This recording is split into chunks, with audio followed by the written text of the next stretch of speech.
There's a place in Europe that changes the way you see the world, where jagged peaks rise like ancient cathedrals, and clouds roll endlessly through their valleys. The light doesn't just shine, it drifts, painting the mountains in gold, then silver, then shadow. The air feels lighter, the world somehow slower, and as if time itself pauses to take it all in. In this place, you don't just capture what you see, you learn to see it. This is the Dolomites.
I think when you visit a place like the Dolomites, it's not just about where you are, it's about how you arrive. Maybe it's the mountains, or the quiet, or the way the landscape slows everything down. But at some point, you stop trying to take it all in, you start noticing what's happening inside. Whether you're hiking through a forest, scaling a peak, or just standing still, something shifts. Your breath changes, your thoughts soften. You realise how rarely you give yourself this kind of space. So much of life runs on autopilot. Screens, noise, constant movement. We're always connected, but rarely present. And somewhere in all of that, a more conscious version of ourselves gets left behind. Out here, nothing asks anything from you, and maybe that's the point.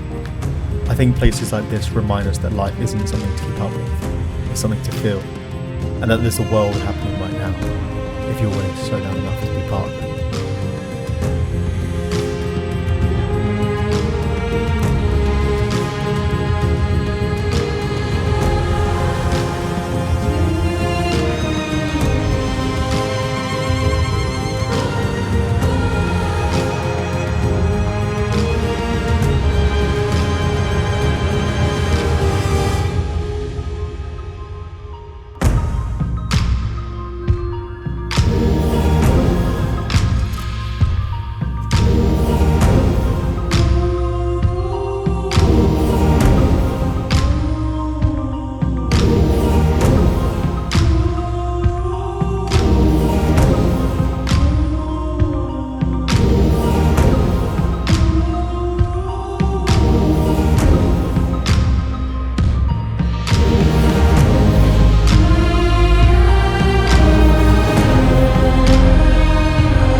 This October, I had the chance to explore the Dolomites with indie campers.